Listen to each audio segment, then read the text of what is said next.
Nongeye kubasuhuza nshuti bavandimwe mudukurikirana hano kuri runo rubuga rwacu rwa Liberty Speaking TV. Ahangaha muhigira indimi zitandukanye zivugwa ku isi hose.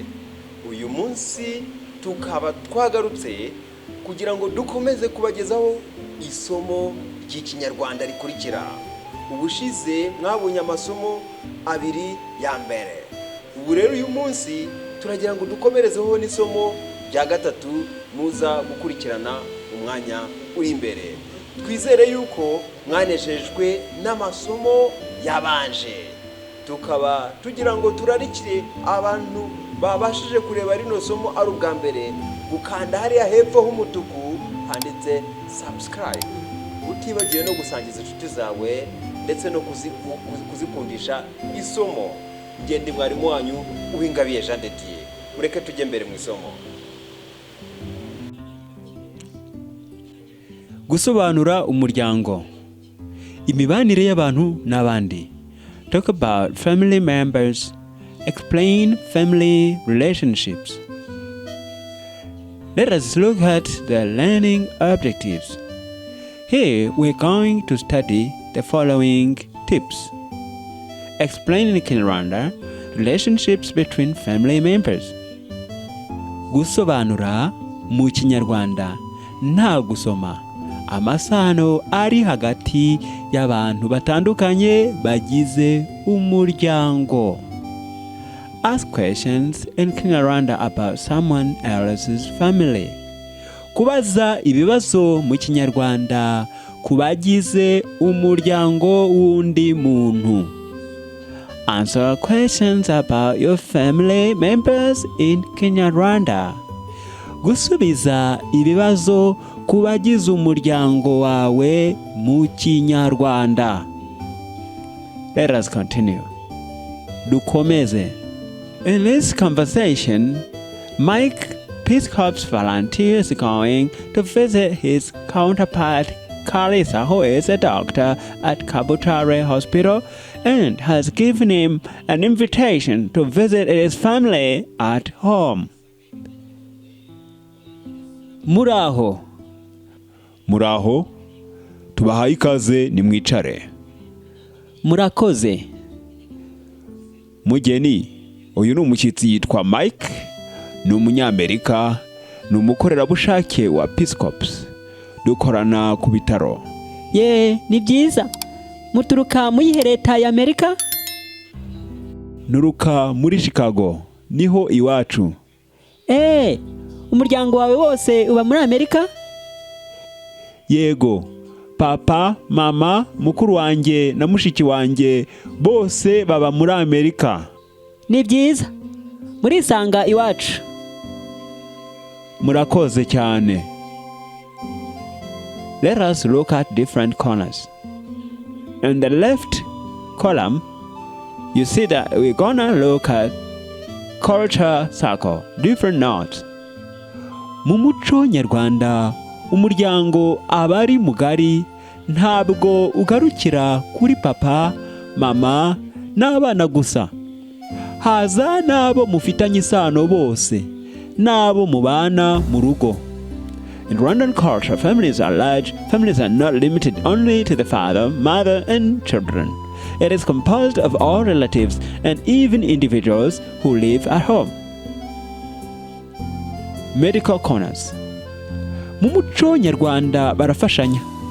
Abagize umuryango bashobora kwishyira hamwe bakavuza umurwayi afite uburwayi bukomeye nka kanseri n'izindi. Urugero, bashobora guteranya amafaranga. Helping is part of Rwandan culture. Members of a family may share the responsibility of taking a member to the doctor. They may even help collect money. Safety and security square. Imyitwarire mibi y'umuntu umwe mu muryango ishobora kwitirirwa umuryango wose. A bad reputation of one member of the family reflects poorly on the whole family. Take corner. Umuyobozi cyangwa undi muntu ufite ibyo ashinzwe mu kazi runaka abagomba kuba yubatse, cyangwa se afite umuryango. Iyo bitari ibyo ntiyubahwa nk'uwubatse. Someone of authority in an institution typically has a family.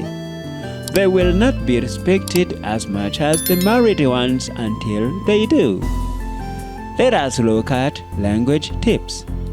Hari amazina y'ubwoko bwo mu miryango nyarwanda arangwa n'ibisimba bitandukanye. There are names of clans in Rwandan families that are characterized by animals. Amazina, names, ibisimba, animals. Here, the name Abazigaba represents an animal called ingwe in Kinyarwanda, leopard in English, abega. This name is represented by an animal called igikeri. In English is a frog. And the following name is abasinga, which is represented by the name igisiga, which is in English eagle. Now, let us go on with exploitation. Vocabulary. Amasano bagize umuryango. Let us begin by context. Mugeni n'umugore wa Kalisa bafite abana babiri, Hirwa na mushikiwe Teta. Mugeni is Kalisa's wife. They've got 2 children, Hirwa and his sister Teta. Let us go on with explanation. The underlined words shows the family relationships of people in the sentence. This is Kalisa's family tree. So now you can look at Kalisa on the left, Mugeni on the right. Their children beneath, Hirwa and Teta. Hirwa, we are going to describe them appropriately. Mugeni n'umugore wa Kalisa. Mugeni is Kalisa's wife. 2. Kalisa n'umugabo wa Mugeni. Kalisa is Mugeni's husband. Teta ni mushiki wa Hirwa. Teta is Hirwa's sister. Hirwa ni musaza wa Teta. Hirwa is Teta's brother. Kalisa ni papa wa Teta na Hirwa. Kalisa is Teta and Hirwa's father. Mugeni ni mama wa Teta na Hirwa. Mugeni is Teta and Hirwa's mother. Teta na Hirwa ni abavandimwe. Teta and Hirwa are siblings. Let's go on. Now, as a trainee, look at the Kinyarwanda and try to understand its English. What is umugore in English? Umugabo. Mushiki. Musaza. Papa. Mama. Abavandimwe. Now, listen to the answers and compare to what you've said. Umugore, wife. Umugabo, husband. Mushiki, sister. Musaza, brother. Papa, father.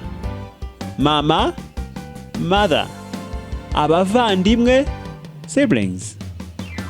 Now, let us look at grammar.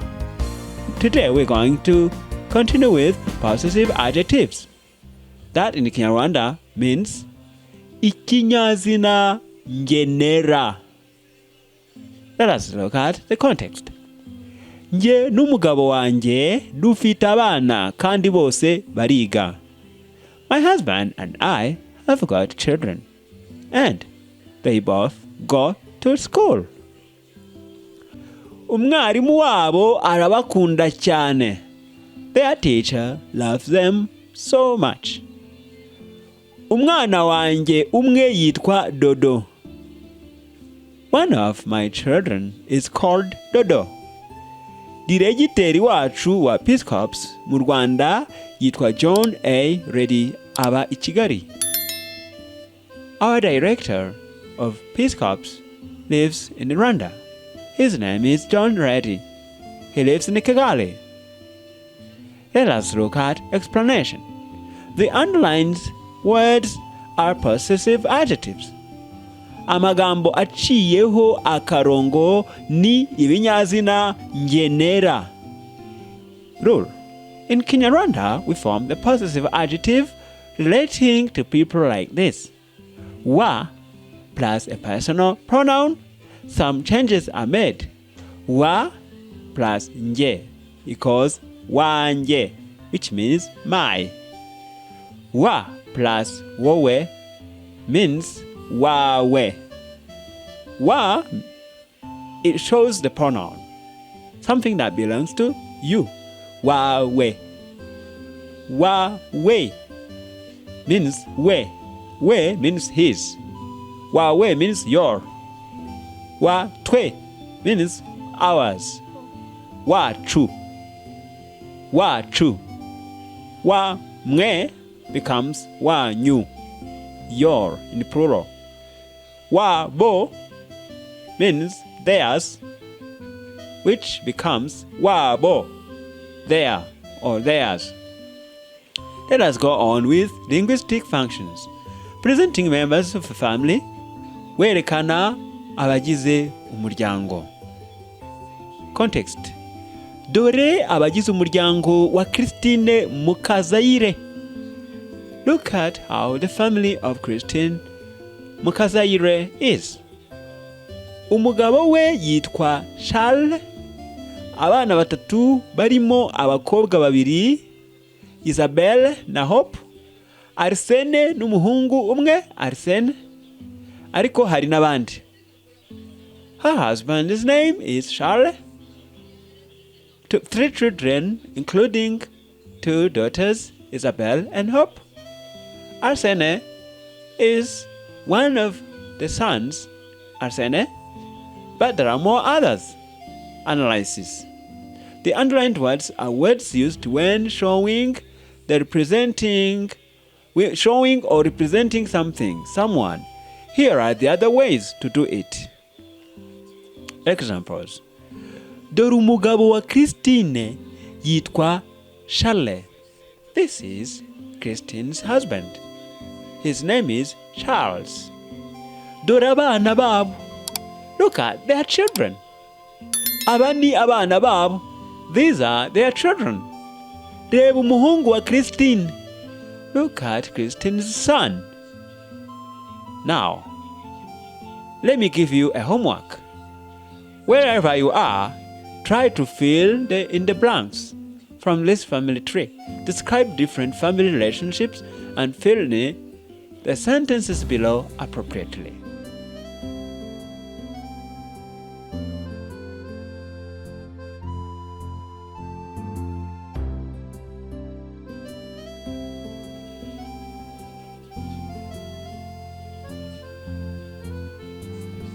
Now, you will try to look at these sentences and fill in the blanks.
twizere ko mwanejejwe n'iri somo ryacu, tubizeza ko n'ubutaha tuzabazana andi masomo meza muri ururimi rw'ikinyarwanda.